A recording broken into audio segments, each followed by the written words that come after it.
All right, so quiz number 11 review has to do with sections 4.1, which is the vertex form of a quadratic function, and then 4.2, which is the standard form of a quadratic function. So we graphed in both of them. We figured out like axis of symmetry. We figured out a bunch of different things. Some of them had y-intercept values, like the standard form. Some of them had vertex values, like the vertex form, obviously. So we're going to kind of do both pieces of information so we can practice for what's going to be coming up tomorrow. So first problem right here, example number 1 says write an equation in vertex form given the transformation. In other words, we're going to tell you how it's going to move. Now, I'm going to put right here a highlighted portion of it in vertex form, meaning vertex form is a specific equation. Standard form is a different equation. So vertex form looks like this.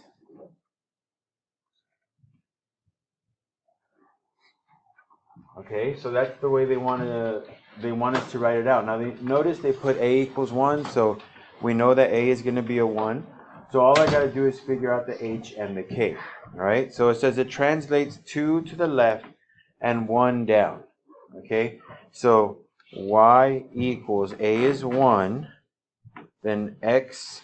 Now it says 2 to the left, so is that a plus 2 or a minus 2? If it's 2 to the left. That's going to be a plus 2, because remember, left normally is negative, right? But remember, h is always the opposite. So normally I'd want to say 2 left, that's minus 2. But since that's the h value, that means it's going to be the opposite, right? And then the 1 down, well, that one's going to be a plus or a minus. That's a minus. So the up and down makes sense. If they say 1 up, plus. If they say 1 down, that's minus, okay? But with the left and right motion, left, normally negative, is plus. Okay, and right, which is normally positive, is going to show up as a minus because of the h value, right? The fact that it always lies. So, again, you don't have to put that 1 in front of the parenthesis if you don't want to, but I'm going to leave it there just because they told us a equals 1, so I'll put it there. But if you don't see it on the test, it's okay. It just means a is 1. All right.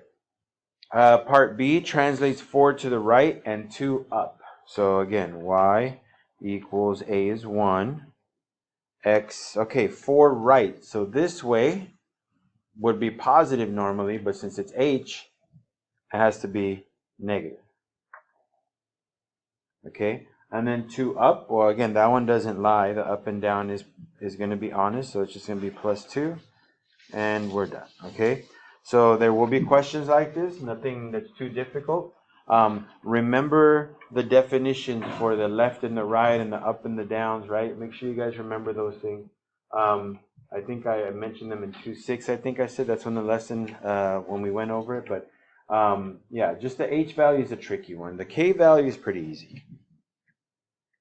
So, all right. For example number 2, I said find the axis of symmetry, but I didn't tell you how to find it. Okay? It really depends on the equations. So you'll notice I gave you equations for A and B, but they look completely different, right? Part A has a parenthesis there. Part B does not. That means that part A is vertex form. Part B is standard form. All right, so you have to be able to notice that, because based on the form that I gave you, the work is done differently. Okay, does anybody remember which way was easier to find the axis of symmetry? Was it the vertex or the standard? The vertex. The vertex is a lot easier. The standard requires a lot of work. So you'll see it right now. Okay, so the formula for the axis of symmetry in vertex form, I'm going to put right here, okay, vertex form is just this. That's the formula. Okay, in standard form, this is standard form. The formula is this. So which one's easier? I would say the vertex form, right? It's just one number. That's all you got to do. What's my h value? It's a 2, right? It says minus 2, so you take the opposite.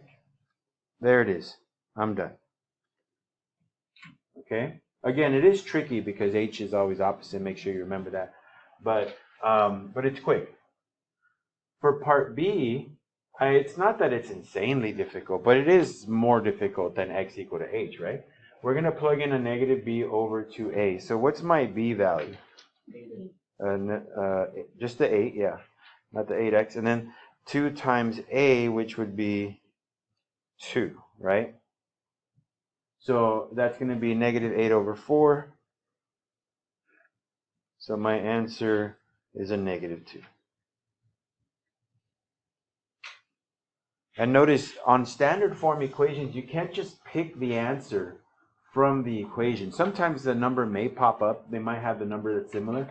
But usually the answer for the axis of symmetry is not obvious in standard form. It is obvious in vertex form. Okay, it's whatever h is. So just look for h and use that.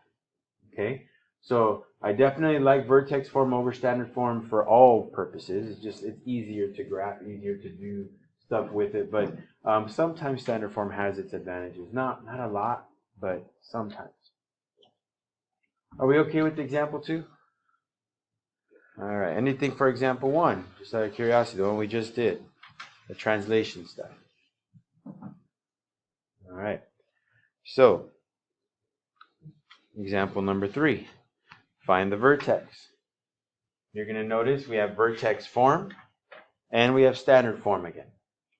Okay, obviously it's going to be easier to find the vertex in vertex form, right? Because it literally has a name in it, right?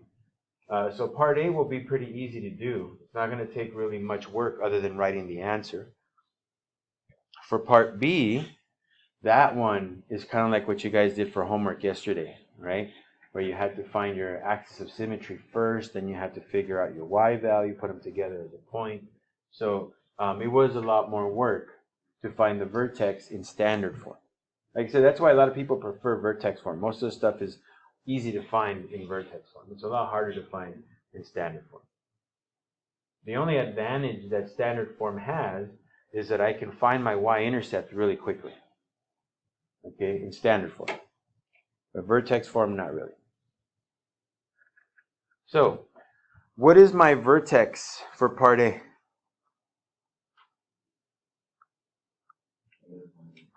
-1, -4. That's it.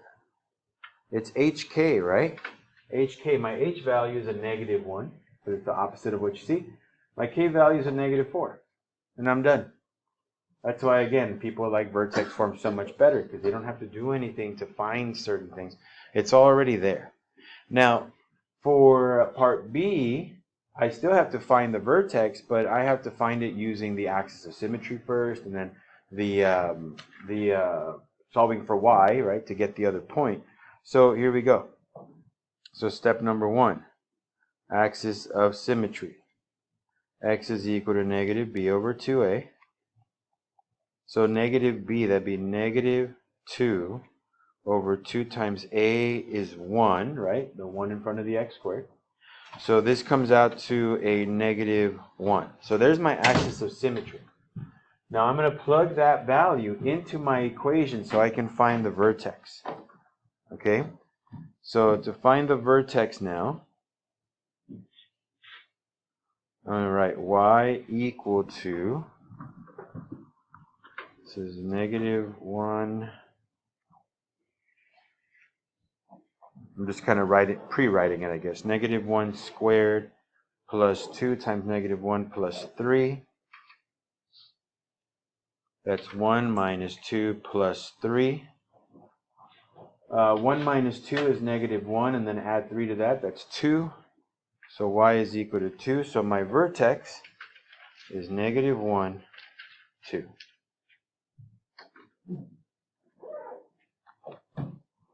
So way more work in standard form. Okay, way more work. Again, still kind of re-emphasizing and re-solidifying why people prefer vertex over standard. Okay, vertex usually just requires a lot less work. Any questions on example 3? Again, notice I'm not telling you which form is which, right? I'm telling you now, But in the instructions, I'm not saying find the vertex of this equation in vertex form or find the vertex of this equation in standard form, right? I'm not doing that. You're having to figure that out. So make sure you guys can identify what does vertex form look like, what does standard form look like. A dead giveaway is the parenthesis squared, right? That's your vertex form, the one that has the parenthesis with the square on it. If it doesn't have a parenthesis with the square and it looks just like it's worked out, like part B, that's a standard form. Okay? But you guys are going to have to figure that out. I'm not going to tell you on the quiz. You're going to have to say like, oh, vertex form, axis of symmetry is just H, right? Or that's standard form, axis of symmetry is negative B over 2A. So, and make sure you guys remember those formulas. All right. This one's very, very, very simple. I'm actually just going to pause it real quick, but go ahead and write this out. But we just got to find the y-intercept. All right, so for example number 4, it says find the y-intercept. Again, I gave you an equation. I don't tell you whether it's in vertex or standard, but since it doesn't have the parenthesis squared, I'm assuming this is in standard form. The y-intercept is found wherever C is, right? By definition, it's whatever C is. What's my C value? Negative 10. So that means my y-intercept is negative 10. And that's it. We're done with that. Okay, very quick. No need to calculate anything like that. Just look for your C value. So, all right. Here are the last two. And I think this is in vertex and this one is in standard. Yeah. So one in vertex, one in standard, so you can kind of see the difference in the amount of work you have to do for both. Okay. But we're graphing y equal to 2 times the quantity of x minus 2 squared plus 1. Now, whenever you graph, when we did these, I showed you guys all you need is your A term and your vertex. And if you have your A term and your vertex, you can graph just fine. And it's the same for part B when we do the standard form, just that the vertex requires more work. Here it's pretty quick. Okay? So y equals to 2 times the quantity of x minus 2 squared plus 1. What is my A term here? According to this formula. It's 2, right? Which way does it open? Up. Okay. What is my HK, my vertex?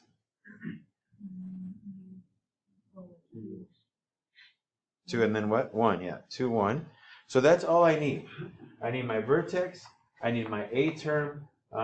It does tell me it goes up. Remember, your A term is kind of like your slope, so it's 2 over 1, right?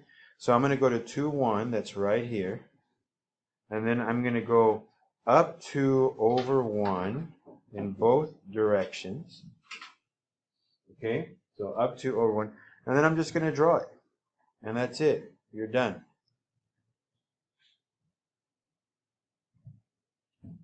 Okay, so that's it. That one's done pretty quick, no big deal. Doesn't require a lot of work. Just identify your A term, your HK, and that's it. Okay, your amplitude and your vertex. And that's all you need.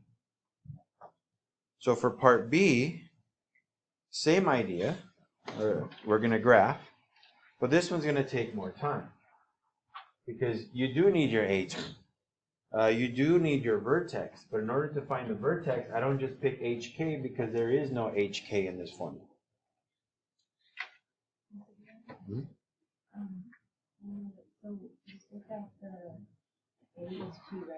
All right, so for part B, we have y equal to x squared minus 2x plus 2.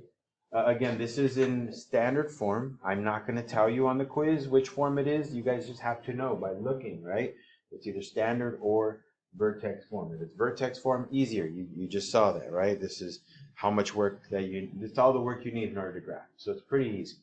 Okay? When it's in standard form, you got to find more information because I still need a vertex and I still need my A term. I could even use my y-intercept here. So let me write some of those things down. So my A term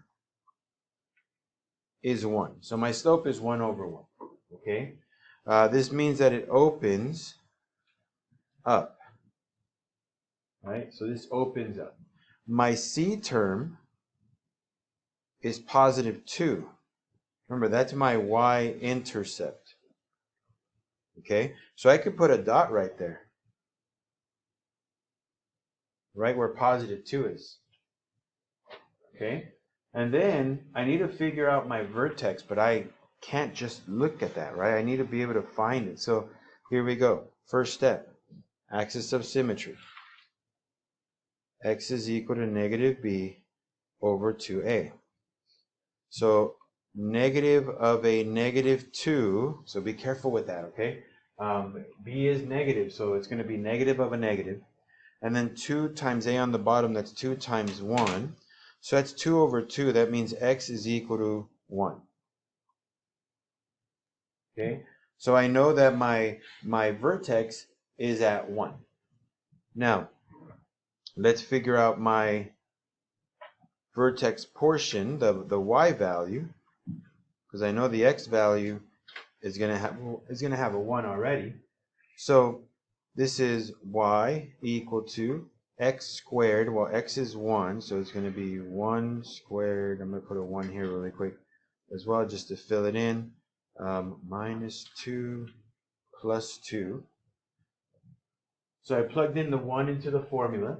That gives me y equals 1 minus 2 plus 2. So that means y is equal to 1.